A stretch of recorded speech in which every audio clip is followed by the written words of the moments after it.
Hello everyone and welcome, it's Eclectic Kelby, and this is Adult Colored Glasses, the show where I rewatch media from my childhood satirically and sincerely, and today on our special festive Christmas holiday special, we're going to be watching The Secret World of Santa Claus. And this show, I remember waking up early in elementary school and being able to watch this before classes started, and so this is such a special holiday traditional nostalgic memory. It has to be so many years since I've seen this because I actually forgot about it until it just came back to my mind. So I'm very excited. I really hope that it still holds up because the only thing that I really remember from it was that it really primarily focused on the three elves. I don't remember their names. And then there was the evil motorcycle guy, and if I'm remembering correctly, he has candy in his beard or something. Maybe that's not him, but anyways, I am so excited. I'm really stoked to being able to watch this, and I hope we all get to enjoy this experience together. And without further ado, let's dive into the episode. Yeah, oh my gosh, okay. I remember the girl elf so well, and I loved her. I also think I vaguely remember the polar bear, but I'm not confident with that. But yes. Oh, this is already not quite a bop of a theme song. It's very think a older Christmas Carol kind of vibe. But it's cute. It's it's the festive. Oh yeah, he only has 3 reindeer. It's Rudolph and then 2 other guys. Which, I mean, obviously, it's cheaper to just do the 3. I'm sure that this was not a big budget production, but that's just so cute. Oh, it's a happy little Santa. Oh, okay, he doesn't have candy in his beard. I don't know where that came from. That has to be something from somewhere. Obviously, it's not this guy. But this is so funny and so crazy. I do remember he's, really gruff and he has a motorcycle, and I feel like that's it. That's all I got for him. And maybe he has a penguin friend? I don't know. I'm probably mashing a bunch of things together because this is so old and the memories of it are very spotty, but this is gonna be so fun. But yes, I remember this guy.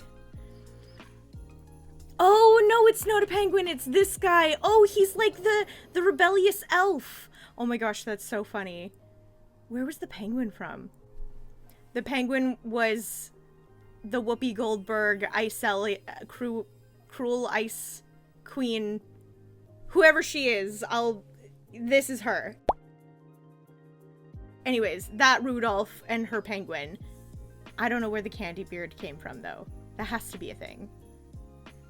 Anyways, yes. And then these two hate Christmas for some reason because all villains in Christmas movies hate Christmas for one reason or another. But yeah, that's so fun. Okay. Although realistically, if Santa's running over that guy every single day, when he's just flying off, he's being so careless with the shenanigans and the tomfoolery, I'd be kind of perturbed too. I'd be a little bit displeased if this guy was just kind of being really not considerate. The lack of social conscientiousness. I get it. Okay, well there are penguins. It's just not one particular penguin, so I wasn't entirely wrong. Maybe. I don't even know what the parameters around this show was. I think it had to have just been okay, we have a cute little Christmas special, make 12 episodes of I don't know, a fun thing for children to watch in the early morning before school or something like that. It had to have just been such a cute little passion thing. I don't even remember what year this came out. It had to have been either the very late 90s or the very early 2000s. It's just cute and sweet and fun, and yeah. Oh yeah! Oh my gosh. And the okay, okay, I can't, oh my gosh, okay, this is really fun. So that one elf, which I also still don't remember their names and they haven't said yet in the episode, that elf can change into different objects. I think the girl can become invisible, and then I can't remember what the other guy can do. But they're the shenanigan. They go out and do the malarkey in the world, or they like grant Christmas wishes before the Christmas wishes. Oh my gosh. Okay, well I have to just watch the episode because there's so oh my gosh, this is the craziest flashbacks. It's because I have such little memories of this. Like, I remembered that it existed and I was like, oh my gosh, that's perfect for like the little holiday special that I want to do for the channel, but nothing else. And so it's like, wow, this is what a Christmas treat this is. Oh, okay. So, oh yes. Okay, so she can fly and she can turn invisible, and that guy with the pointy hat is Jordy. Okay, we're getting somewhere. We're learning. Was his name Grustlebeard? We'll find out in a second, but I think his name was Grustlebeard, which is such a choice. But it's a weird thing to be named after, like, a facial feature. And it's always, like, the bad guys, right? We have Grustlebeard, allegedly, Blackbeard, Scar. Why are all these characters named after physical appearance? It's an odd choice, but, you know, I guess the creativity is just thriving in the industry, isn't it? Yeah, man, Santa really doesn't ever watch where he's going. Like, he just knocked over the guy. He knocked him over in the theme song, and then he also knocked him over here. Like, he's really, I don't know. You know the song Grandma Got Run Over by a Reindeer? I mean, like, maybe it's time to take away Santa's driver's license. Maybe it's time for him to retire. If he's gonna keep hitting people with reindeer and sleds. It's a liability at this point. He's gotta talk to HR. This is also a wild concept, and could not possibly, I mean, obviously magic, but like couldn't possibly be done with like 4 people, like 3 elves and a Santa, while also being thwarted by a petty man. But like, they're going to grant every single letter. That would be insane. There is a lot of people in this world, but good luck to you. I mean, I love the dedication. You know that he's the gruff, evil guy when there's a little electric guitar solo playing in the background. How silly. It's giving Team Rocket from Pokemon. Which is also funny, because Team Rocket also tried to ruin Christmas by kidnapping Santa Claus. It's the commitment to the bit for me. The motivations feel so... Obviously this is like a very young children's show. It's not supposed to be the most nuanced, deep, thoughtful, like critical analysis worthy piece of media. But I just feel like if he wants to steal Christmas because he wants to make people sad, like there has to be a reason, right? Like maybe we can create our own reason for him. Why does this guy, they still have also not said his name, so I don't know. Why does this guy not like Christmas? It shouldn't be something as like simplified as Santa didn't give him what he wanted for Christmas, and now he's going to ruin it for everyone else. I'm gonna diagnose this behavior and say it's antisocial personality disorder as well as narcissistic personality disorder. And that is why he hates Christmas, because he can't stand that the attention's not on him, and so he wants to like steal Santa's thunder and be like, oh, I am the villain. And now you have to pay attention to me because I am destroying all your shit. And then also the do crime. Yeah, crimes for Christmas. That's what y'all get in your stockings this year. He plays a guitar, and his song that he wrote is called Metallic Meltdown. Sir is having a meltdown and is crashing out. But like, look at the toy machine. Looks like he's having such a good time with it. He's like, you know what? I haven't had this much fun in years. All I do every day is work because there's like, what, 7 billion people in the world and everybody needs at least one gift, even though people are asking for like, you know, capitalism. We're late stage capitalism, so everybody's got to get more than one thing, of course. So he's like, oh my gosh, I get a day off. He took me skating. He's now serenading me with his guitar. Oh, they're on a little bros date, and I love it. Okay, well, this has so many implications now, because Santa is like, sees you when you're sleeping, knows when you're awake. He has like a literal monitor, a baby monitor in his kitchen for the world. That's so... The implications of Santa are just horrific. And I actually really don't like Santa as a whole, because this is awful and creepy and voyeuristic, and I don't really need gifts that badly. Thank you. I would prefer my privacy. Thank you. This is unhinged. Okay. But think about this. You live at the top of a hill, and then your bestie lives at the bottom of the hill as your neighbor, and you build a slide and a gondola to connect your houses both ways, and then you have transportation to your bestie's house at all times. What a fantastical situation that would be. If only any of us could afford that. Confirmed. His name is Grustlebeard. Thank you. Finally. We're what, halfway through the episode? I still don't know what this guy's name is. I still don't know what the two other elves' names are. I guess it doesn't matter. Okay, the whole point is for me to just, like, commentary over top of these things in absurd ways, right? So I'm going to. Either he had, like, to imagine, so, his hat that Grustlebeard is holding right now, he either has a super high top pony situation going on right now, where that pony is, like, up in his hat and he's being held up by his hair, or that hat is a part of his head. And then is it a hat, or is it just an extension of his body? Which in that case are, like, elves, like, you know, like, what's the situation? But I like to imagine with this that he has a very, very high top pony and he's rocking it. And so that's even more painful and awful. But, like, cartoon physics, wow. Okay, that's crazy, though, that he's scared of Santa. There has to be some traumatic situation going on here. Because, like, he has the audacity... Nah. Like, there's something going on here. Because he has the audacity to go and steal from Santa and, like, take his stuff and try and ruin Christmas, right?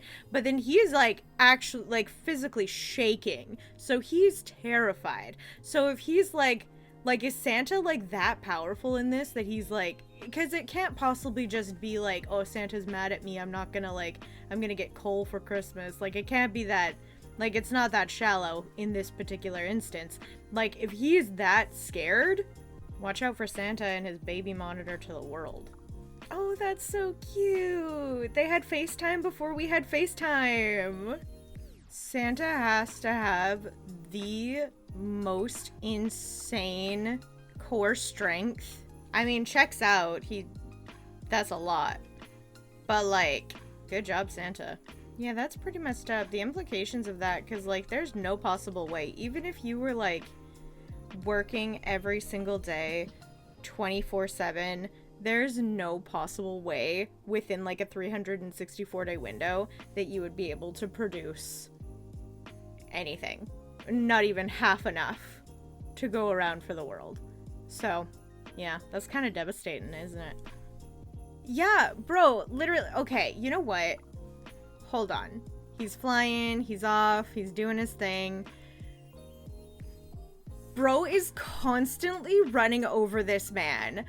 That's the origin story. Okay, disregard what I was saying earlier about that this guy is just like, oh, he's got antisocial personality disorder and he's a narcissist. Perhaps that's still the case. However, if somebody was flying around and running me over every single day to the point where I had to, like, do a actual body dive into the snow, not to get trampled, then I would also be very unpleasant to said individual who was trying to trample me with their reindeer.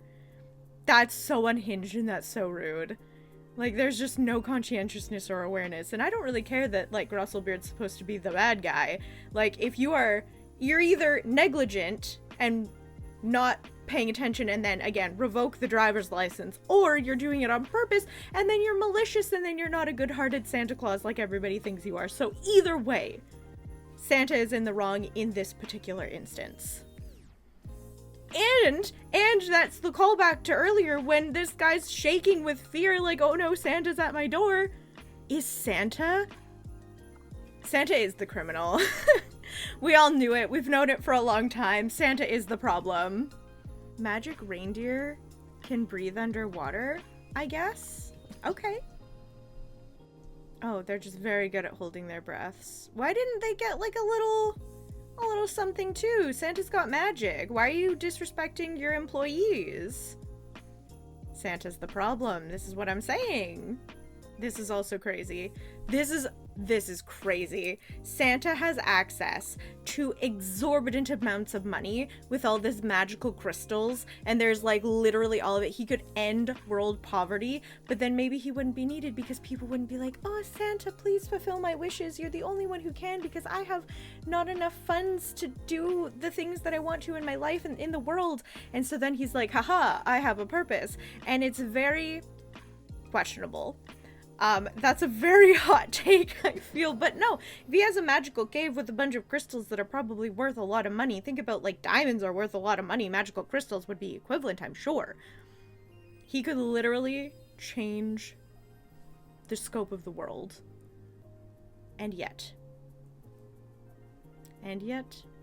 he's running people over, he's not giving his employees the appropriate, work-safe garb to fulfill their requirements. Santa needs HR. This is unacceptable. These are unsafe working conditions. It had to have been the late 90s or well, I know that it was the late 90s and early 2000s, but look at his stupid hat is sideways like that. Of course, because you have to know that he's a cool snowman. He's like extreme triple kickflip snowman. Wow. Snowman just sneezed on them. That's gross, bro. Cover your mouth. Have we learned nothing?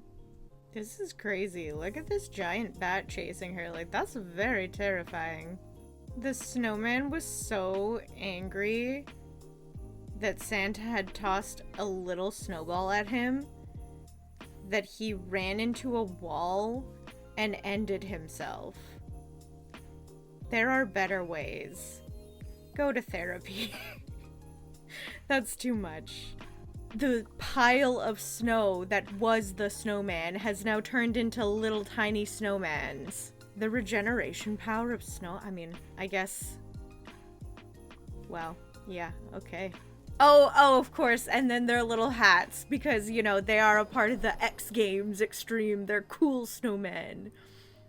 They probably have baggy pants. Yeah, that's actually crazy. Would you rather fight 100 little snowman with the sideways hat or one huge snowman with the sideways hat? Let me know. I'd probably pick the one big one and figure it out. Yeah. This would be a bad day. A very, very bad day. First, your machine gets broken, and you have to go to a very specific place to get a very specific item to do the thing to fix it. And there's no way to ship it, so you have to go to the store. Then, while you're at the store, you get attacked by a gigantic snowman and a crazy deranged bat.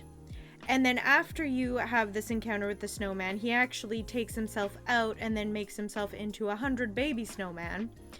And then reassembles to be a big snowman again. And then as you're escaping the store, you get swallowed by a whale and have to live like Geppetto for the rest of your lives. I don't, like, I don't really understand why, like, they're not catching any breaks.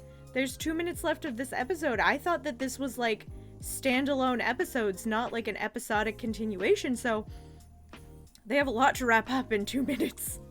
It's literally, oh, and now they're, this is a very bad D&D session. This is when the DM had no plot prepared and they were like, all right, I have a bunch of different combat encounters. You're gonna go through all of them.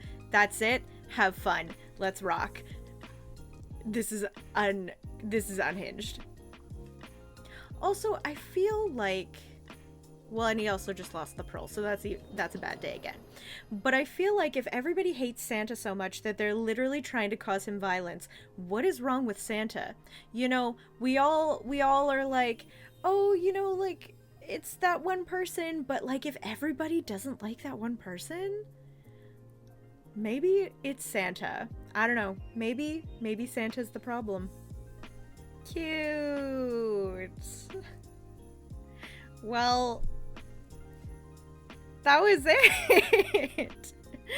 Well, okay. Okay. Well, what an amalgamation that was. What a chaotic, nostalgic treat. Does it hold up? I don't think so. This is definitely for very young children. There's a lot going on and not a lot makes sense. It's all very, like, I think colors and movement oriented, so yeah. I don't think it's for me at this age anymore, but I remember having such fantastic associations with the show, and I think it was really cute when I was younger, so yeah, it was a little bit of a treat to watch it, so but yeah. And that was our Eclectic Kelpie special Christmas episode. I hope you all enjoyed so much. Let me know in the comments what one of your favorite holiday traditions is. I think one of mine is the day that I set up the tree, because then it just, you know, then I turn on the lights every single day that I'm home and just have it just brings like warmth and excitement, and it's just really special. So definitely love a good tree. And also I love the tree smells, and I have candles now because apartments don't let trees, which is sad. But yes, thank you all so much for watching. If you enjoyed this episode, consider giving a like and subscribing to continue joining us on all of our adventures. But with that, thank you all so much for watching. Everything with love, and I'll see you next time in the treasure trove. Happy holidays! Bye!